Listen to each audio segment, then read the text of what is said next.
When to buy something stupid. Because there's gonna come a time in life, Jay-Z just bought a $200 million house. Dude, he can do whatever he wants to do. He's worth $2.5 billion, okay? I don't know that it was the smartest thing to do, but he can do it. When do you do something stupid? You just got a contract for $50 million as an athlete. When do you do something stupid? It ain't now. I guarantee you, just because you got a score doesn't mean you should go start buying houses and cars and bull, okay?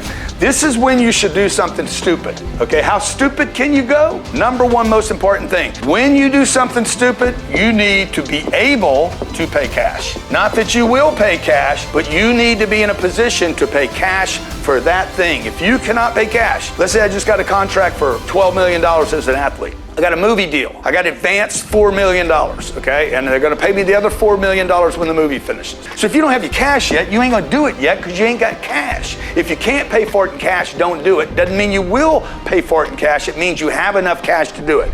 Need motivation? Watch a top 10 with Believe Nation. Hey, it's Evan Carmichael, and I make these videos because I need it. I need it for me because I don't wake up every day and say, yes, let's go conquer the world. No, I wake up and I need that external motivation to match my internal motivation. When I see somebody who's doing amazing things, it makes me just want to play a bigger game. And so I hope that today's video makes you want to play a bigger game too, because your message matters, and let's get it out to the world. So today let's learn from one of the best, Grant Cardone, and my take on his top 10 rules of success. Enjoy. Number two, you need to have twice the amount of cash, or you need to buy two of them, be able to buy two of them, not that you would, but this will give you the assurance that you're not keeping things too tight. So let's say I find a watch I want to buy.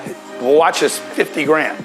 I have to say I can pay cash for the watch, and I need to be able to buy two of them in order to say it's cool to do it. That will tell me that I'm ready. The third thing, the third filter here is this money, these number one and number two, cash, and twice, has to come from passive income. This is gonna eliminate probably 10x, okay, the purchases that you make, because most people simply do not have passive income. So if you're a ball player and they said, hey, we're gonna give you $50 million, you don't start buying houses. My mama wants a house. Good, can you buy her two of them? The house is $2 million. You got a $50 million contract. That's earned income. Watch this. My mama wants a house that's $2 million.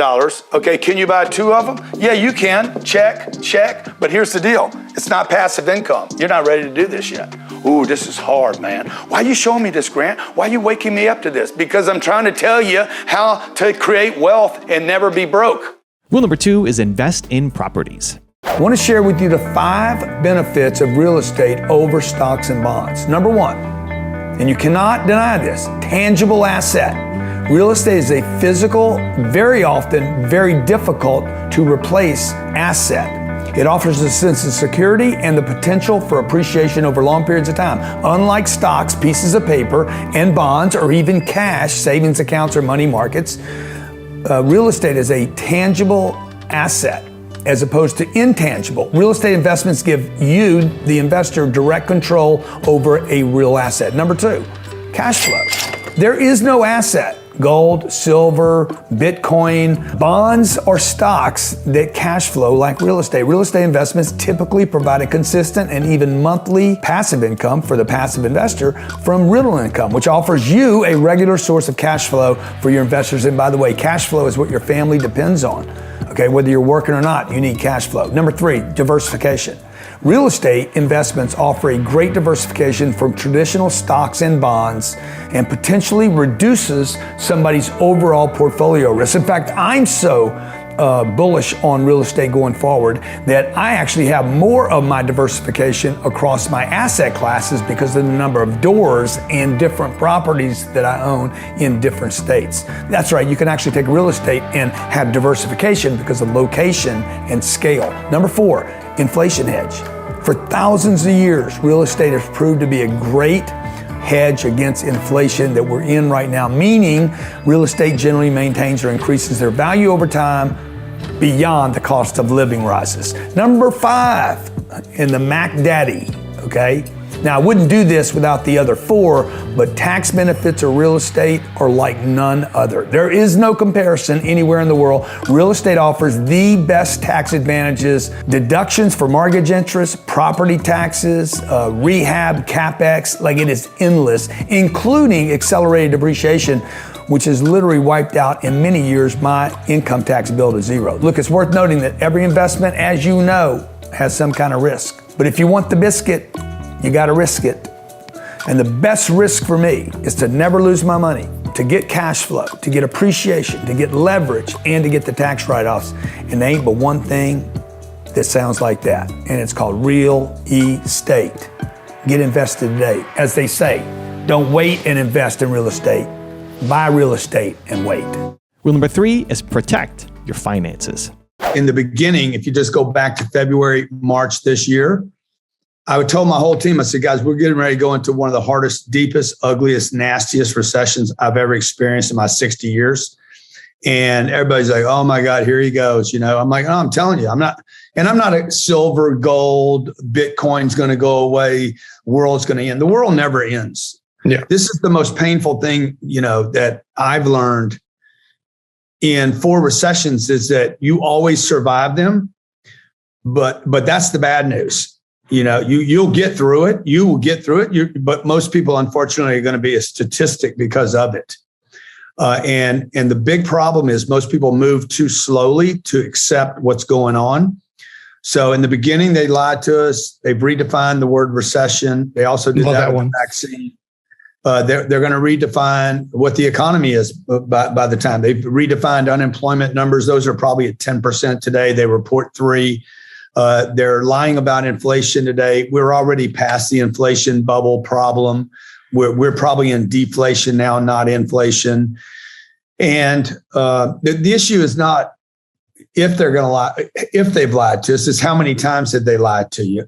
And the way to find that out is to simply ask yourself, is your family doing better or not? 64% of all small businesses in America, there's 32 million of them, break even or lose money. 70%, somewhere between 68 and 76% of all Americans live paycheck to paycheck.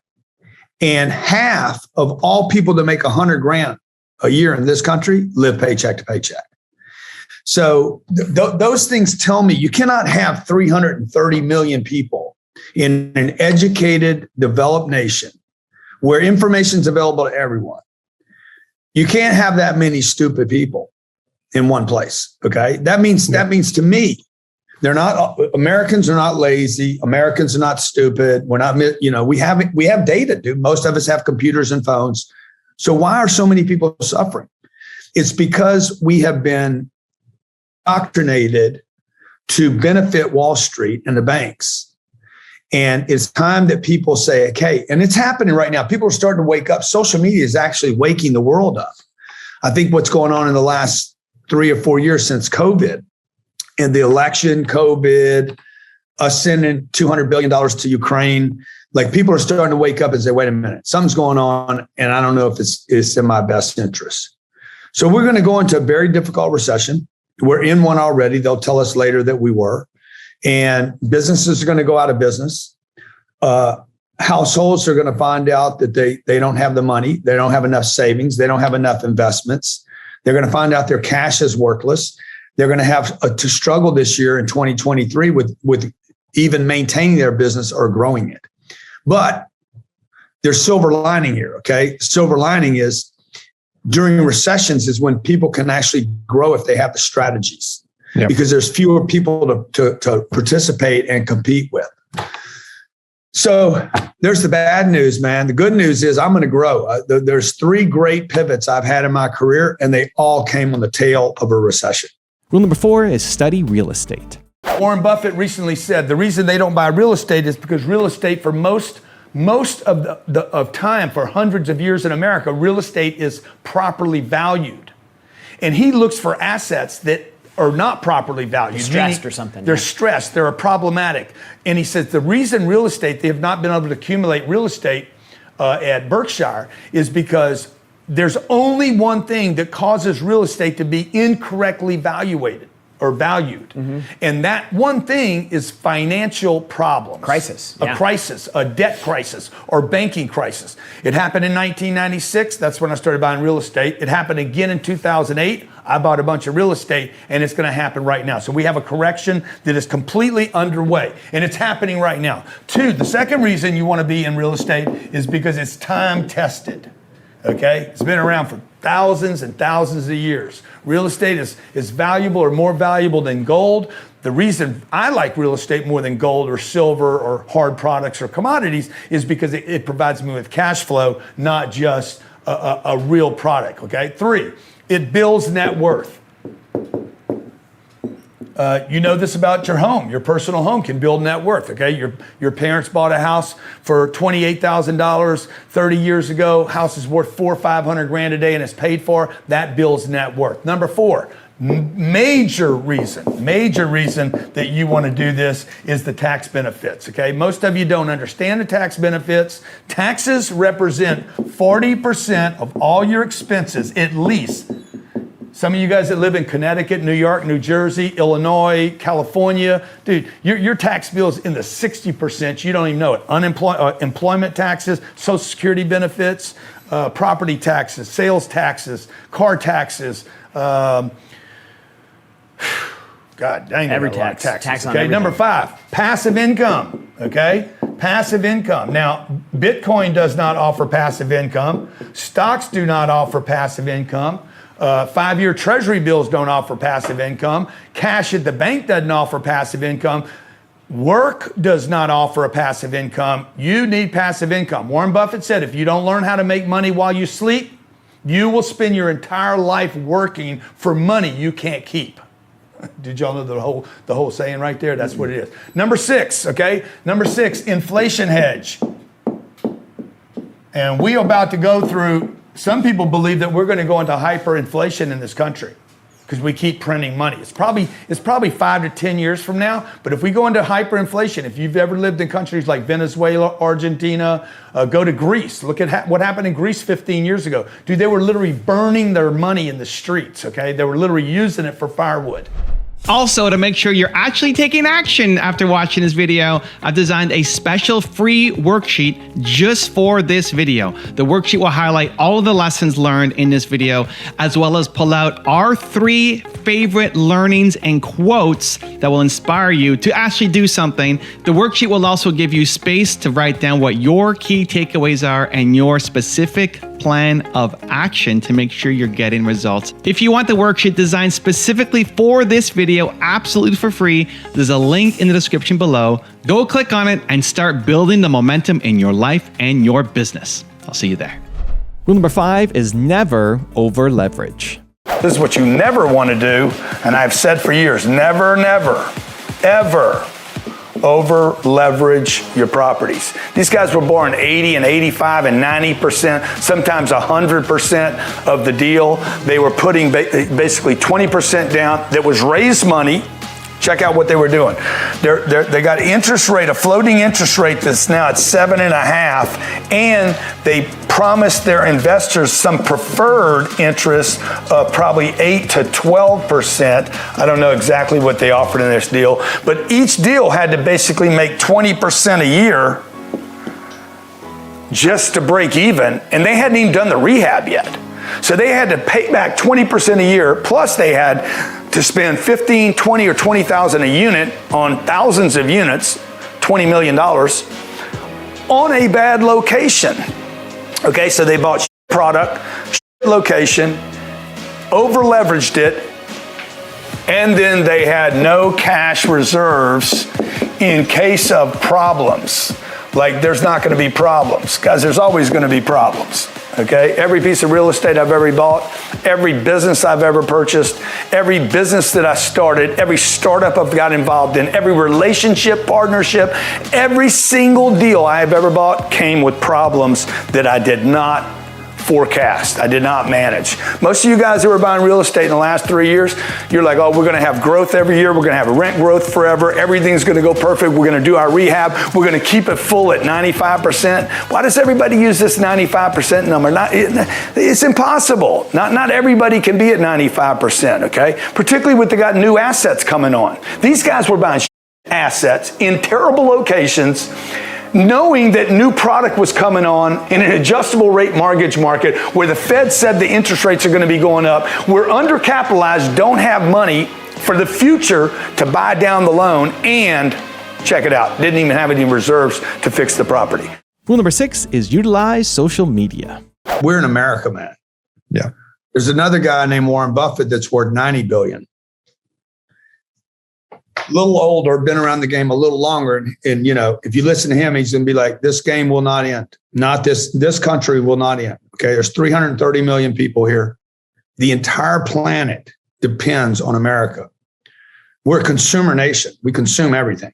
We consume everybody's good products and good. It is in the best interest of every country on planet Earth, including our enemies, which, you know, we're told they're our enemies, but behind the scenes, we're probably buddy-buddy with them. Oh, yeah. I don't think this game ends, okay? And even if it does end, a friend of mine, he had just sold his company, walked away with $4 billion. He's like, Grant, just remember, this planet is like Monopoly. The game only ends when the players walk away. He said, no matter how bad things get, man, 8 billion people, there's always going to be 5 billion of them working. 5.4 billion, 90% of them are going to be grinding out every day, buying clothes, buying food, buying water. You just got to decide if you want to play with those people. If I reach enough people on this planet, and you can today with social platforms, everything from Instagram to Facebook to Snapchat to Twitter's audio spaces, clubhouses, stages, billboards, and media. If you're creative enough, money will never be a problem. Rule number 7 is ignore the haters. Big shout out to all the haters and the criticizers, the rumor mongers, the gossipers, the people out there that you hear on the Clubhouse or Instagram or Facebook, hating on people, criticizing people, making people wrong, bullying them. Just remember this. When you hear that, when you hear somebody hating on somebody else, in my 63 years of being on this planet, I have never in my life had somebody hate on me, and I've had a lot of people hate on me, criticize me, try to shame me, pick out all my damn character defects. Look at all the iron in here, okay? They got something really special back here. I have never, ever had somebody hate on my game that accomplished more than I had. Not one damn time in my life. Elon, those guys over at the top of the food chain, they're not talking about me. They're not threatened by me. Now, I've had some people unable to accomplish what I've accomplished spend all their damn time talking about me. You know, the crazy thing is, when you're talking about somebody that's above you, that's accomplished more than you, try throwing up at people above you. It's always gonna fall in your face. Everybody listening to it saying, okay, yeah, oh, that's funny, that's funny, that's funny. And then they're gonna be like, why is he talking so much about this guy? You can't above you. It's gonna fall all over your face, your forehead, your reputation. So look, for all of you out there, just remember, when you're hearing somebody hate on somebody else, that person, I guarantee you, you'll never find there to be an exception to this rule. The person they're hating on has accomplished more than they have. And the person that's doing the hating has accomplished not nearly as much. It's just a damn fact, man. Look, envy is the core, the root of hate. Envy, jealousy, insecurities, scarcity, trying to tear somebody else down to build themselves up, and it never works. You just can't do that. You can't get up tearing other people down. All you end up is down. It's like the old crab syndrome in the bucket. They just pulling each other down trying to get up, and they just keep pulling each other down. So Remember, when you hear somebody hating on whatever, a person, a company, religion, family, fun, a movement, when you are being bullied or somebody's attempting to bully you, tear you down, ruin your reputation, you are talking to somebody that is filled with jealousy and envy and insecurities and scarcity complexes and narcissism. And when they're hating, they're not creating. And when they're not creating, they cannot do better in life. It's impossible. It's like a disease from the inside. So just remember that when you're hearing that, you might want to separate yourself from those that are doing that. You definitely don't want to be that, because those that do that don't do much else. Rule number 8 is spend within your means. If you have a spending problem, you know it. So what I want to share with you here is how to never have a spending problem, okay? Because if you earn $400 million boxing and you spend $401 million, you're not going to have any money, okay? And that has happened to many, many ball players, fighters, actors, you name it. They spend more money than they earn. So first thing we want to fix here is I need to make more money, okay? If you make enough money, spending will never be your problem. But once you start making money and you start doing stupid stuff, which is what people do, by the way, that's how you get inflation. Inflation is created by the government printing money. You take the $1,400 check and you go spend it on a pair of Gucci's that you can't write off, that you couldn't afford, that you couldn't buy two of. You put it on credit, you bought stupid stuff. Inflation is created when people get money and go buy stupid stuff with it that they didn't need. Rule number 9 is scale your business. Here we are, 2023. A home is $400,000. It's gone up 15 times.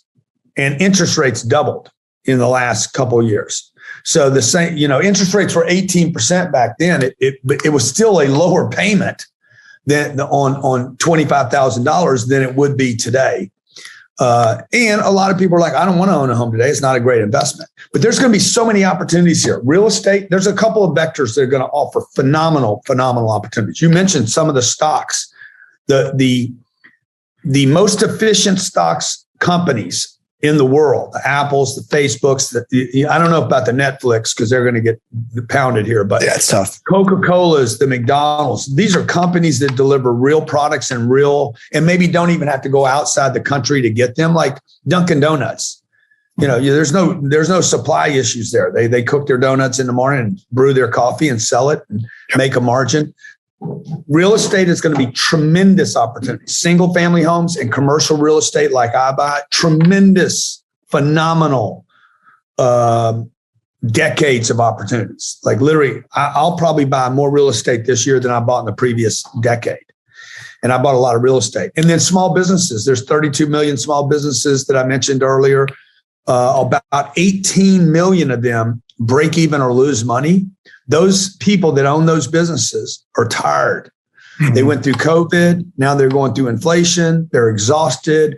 They're over 50 years old. Some of them over 70 years old. And they're like, I'm tapping out. I think it'll be easier this year to buy 10 businesses with no money. For your audience that doesn't have any money, you could literally buy 10 businesses today cheaper than you could start your own business. And probably scale 10 times faster than grow your own business 10%. And rule number 10, the last one before some very special bonus clips, is fulfill your dreams. Since I was 13 years old, I have been trying to find my way. I've been trying to find my way to this word right here, to my dreams. How do I make my dreams a reality? So like every day, like I know this, what I pay attention to, I end up getting. You guys ever done that before where you're riding a bike or something and you're like, I don't want to hit that hole. I don't want to hit that crack. I don't want to hit that crack. I don't want to hit that crack. I don't want to hit that rock. I don't want to hit that thing. I don't want to hit that thing. And next thing, what? Bang! You fall down, you hit the thing. One thing I do every day, and I'm telling you a little trick in life, if you pay attention to something enough, whether it's good or bad, it's going to become a reality. So when I wake up in the morning, what I do every day, rather than just ending up with some life, whatever the leftovers are, whatever you get, I don't want to just like get what I get. I want to get what I want. How many of you want to get what you want? Okay. So when I was 10 years old, I lost my dad. My dad passed away when I was 10 years old, and it left me with my mom, my twin brother, my older brother, and 2 sisters. I was the youngest of 5. There was 7 of us in a small house. And the other thing that was in our house was one other thing. Maybe you guys know what this thing is. I tell you what, I'll pay $100 if you know the other person that lived at our house. It's a 4-letter word. Boom! That's right. Give this man the $100. Give this man the $100 right here. Okay, the school that pays every day. So check it out. So fear, have you guys ever experienced fear in your house? Man, I was in fear every day. And the fear made me sad because I could see my mom was scared. I didn't know enough to be scared. I could just tell from my mom. My mom was scared because my dad had passed and she didn't know how she was going to take care of the family. And at that moment, one of my dreams or goals, I really like the word goals better than dreams. One of my goals became, hey, I don't want to live in fear every day. I don't want to have fear every day. I want to have freedom from fear. What ROI are you looking when you're investing? Okay, ROI, return on investment, okay, or we would call cash flow. It's the cash flow that I'm really looking for, okay? There's a couple of terms. One is, you could use ROI. Cash flow is a term. All these are made up though, guys. It's like, how good's the building? The better the building is, the better the future of the building is, the less I need for return. Why? Number one reason, you wanna write this down. Number one reason, and you need to know these. You need to know, this is why I'm doing this. He's not sure why he's doing it because right now he's like, what's my ROI? Okay, number one reason, it might be because of your age, but number one reason is what? Preserve capital. Why am I buying the real estate? Okay, why am I buying the real estate? I want to preserve capital. Melissa gave me $1 million. I'm a consultant. I consult her business. She gives me $1 million to consult the business. I want to preserve the $1 million. If you keep the $1 million, you're going to lose it. You're going to get taxed out of it. It's going to depreciate. Everybody agree? You want to convert paper to buildings. Okay, I have a rule. I never convert paper to more paper. I'd convert it to Bitcoin before I'd convert it back to dollars or treasury bills, personally. I actually believe in the blockchain more than I believe in the Treasury Department. Oh yeah, this guy. Oh, here go the maxis. Bitcoin people will go crazy now, watch. Okay, how many crypto people in the room? These people are nuts. Okay, they're like the drug addicts of the blockchain. Okay, you start talking to these people, you drop a quarter in them. Tell me about crypto. Oh, these people will talk for 17 days. All right, so one, you want to protect your capital, okay? This is why people get it, now I want to keep it. The way to keep it is to convert it. You cannot keep cash without losing it. It's going down in value. In your lifetime, it's lost 70% of its value. In my lifetime, it's lost 70% of my value. Yeah, exactly, okay? One, you want to protect your capital. Number 2, you want cash flow. These are my criteria for investing in anything. That's why I don't load up on Bitcoin, because it doesn't hit number 2. It doesn't cash. Number 3 rule, know exactly what your cost of living is. It is shocking to me how many people absolutely have no idea how much income they make, how much their taxes are, how much their house payment, their car payment, their electric, their water, their utilities, what they're spending on their kids, eating out, Chipotle's, Ubering, like you don't know. If you don't know, you can't control what you're doing, okay? So the first thing you do is got to know exactly where every single penny is going. What are your kids getting? What is your wife spending? What are you spending? What does gas cost you? Oil cost you? Tires cost you? Count it all. If you simply take the last 90 days and look through your checkbook and your credit cards and you just total all that up, that is your cost of living, okay? Take that, divide by 3, and that's what it's costing you to live every month. You need to know that down to a nickel, know exactly what your cost of living is so that you can start, 1, controlling that, and number 2, outgrow that. We're coming into probably what I believe in our lifetime, Brian, you and I, this will be the biggest recession of our lifetime. You reckon? Bigger than 2008. And because it's an institutional level this time. It's not a bunch of people that took mortgages out on homes. That's not where the problem is. The problem this time is with the biggest players in the world. So what I was saying was like, hey, so we started planning this, Eric. I think I talked to you about it back in June. And here we are now. We called it Unbreakable because we want to put people and their households in a position where they're unbreakable. Yes. And the thing about Unbreakable is this, okay? You cannot be unbreakable without money and real assets. Now, I know this money topic, sometimes people skirt around it and they don't talk about it, but I've become famous and infamous for telling people you need more money. You know, Brian, you've written, I don't know, 90 books or something, right? Most people can't do that to get to know an audience today. It's what you had to do 20 years ago to get an audience. Today, we can do this.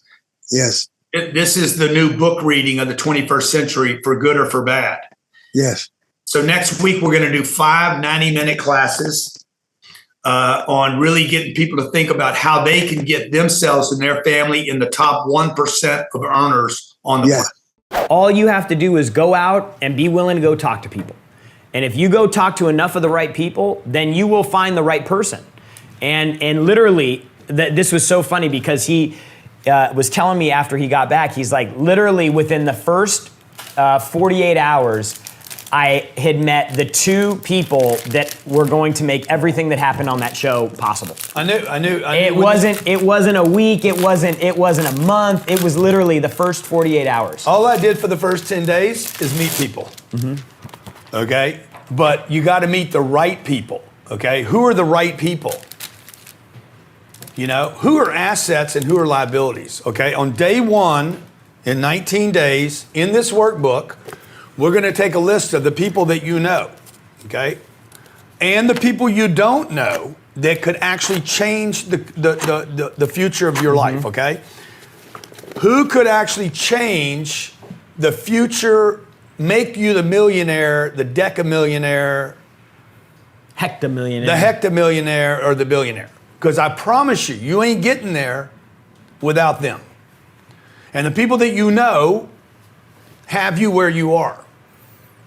Just so you know, like the people that you know, if your network is your net worth, then the network you have right now has something to do with the network that you have right now. I see 10X branding everywhere, not just in your conferences. I feel like it has become part of your branding.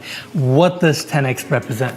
10X was a discovery I made in 2008 when the economy crashed. I went from having some money, some net worth, to like 2008, like literally, like I thought I was going to lose everything. We had a baby on the way. I was embarrassed that I'd put my family in this situation. I didn't have anything to do with the mortgage crisis, yet it pulled everything with it. It was like a, you know, like Everybody got affected. Dude, everybody. It did. It didn't matter who you were. So I went and sat in my office and said, how did I do this? Like anytime I have a problem, first thing I look at, after blaming everyone, I look at what did I do? The one thing I didn't do right was I kept hearing this thing, too big to fail, too big to fail. And I'm like, bro, they're telling you, be too big to fail. I was too small. I should have scaled. I needed to be bigger. My wife says, well, what are we going to do different next time? And I'm like, and when she says, what are we going to do different? That means she's going to be the cheerleader and I'm going to go do it, right? And, which is cool. I need that partnership. And I said, next time this happens, I will have 10 times the debt, 10 times the assets, and 10 times the companies. Today I owe $2 billion. I don't have 3 companies, I have 17. We have 100 times more people to talk to, at least 100 times, maybe 1,000 times, a bigger audience. And we're in 25 verticals, not 2. So 10X basically is scale. You got to get big. You don't have a choice. If you want to survive on this planet without worrying every second of every day, you got to get big, or you got to get a partner. You got to be with a partner that's ready to scale. I want to know, how can I shadow work someone like you? If I would need to pitch you. Join the mastermind. Why haven't you done that? Honestly. Yeah, honestly. Yeah, why haven't you? It's not me you doubt. So what is it? You guys understand that? Any of you that have not signed up for that, it's not me you doubt. Like you can try to make it about me, but it's not me. It's you. It's you. Okay. You guys doubt you. You guys doubt yourselves. You understand? You are so far ahead of where I was when I was 21 years old. I was 21 years old. I was getting pistol whipped. I was eating tranquilizers, amphetamines, and had my face on a mirror all day long. Like I was a wreck. I was a disgrace to my family and to myself. Okay? She's 21. But you guys can learn the hard way, you can learn the fast way. So I can't learn by theory. I need to actually feel, when I'm looking at you in this event, Yeah. I see promoting. Come to work for me. You want to come work? If you don't want to join the mastermind, guys, come to work for me. But okay. Come work for me every day. You want to shadow me? Yeah. Come work in my office, No, get a salary, you get paid something, move across the country. Like, how else you want to do it? I can't. You want to hang out with me every day? Oh, no, I won't. Okay. I mean, I got a life and I got business, right? So we got to figure out what that is. Yeah. The way to do it is to study people. Okay, if you guys want to learn the game, you got to study someone.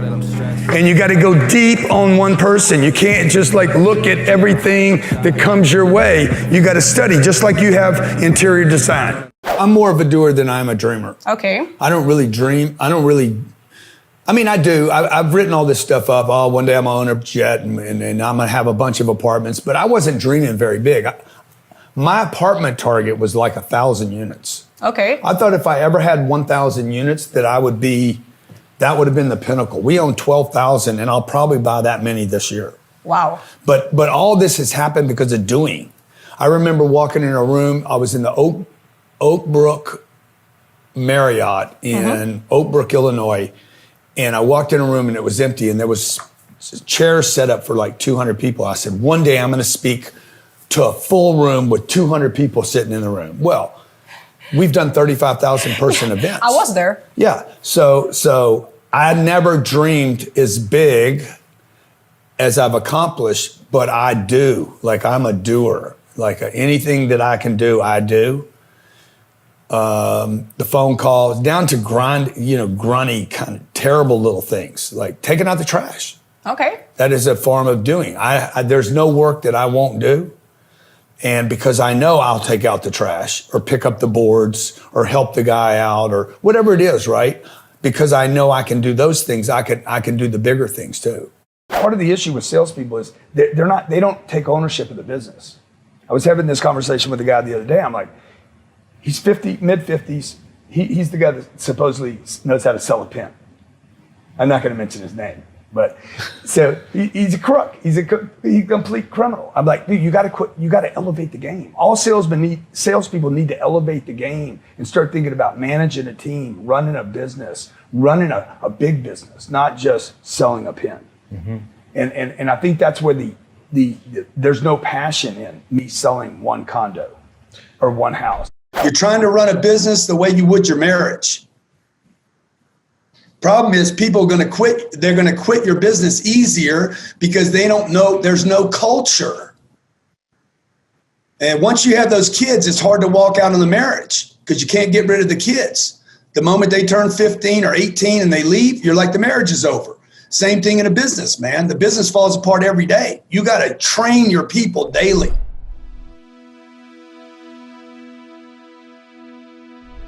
Because you made it this far in a video, I want to celebrate you. Most people start and don't finish. Most people never actually follow through. Most people say they want something, but they don't ever do the work to actually get it. But you are different. You are special. Believe Nation, you made it here all the way to the end, and I love you. So as a special celebration, if you put a hashtag believe down in the comments below on this video, I will showcase you and celebrate you somewhere on the screen in a future video because you are awesome. For 10 more amazing rules from Alex Hormozi, check the video right there next to me. I think you'll love it. Continue to believe, and I'll see you there. And what happens is we learn these identities that come with these sets of beliefs. You see this a little bit in the political scene. If you're a Republican, all of a sudden you have to wear flannel and trucker hats, America, and shoot guns. And on the flip side, if you're a liberal, you have to just say,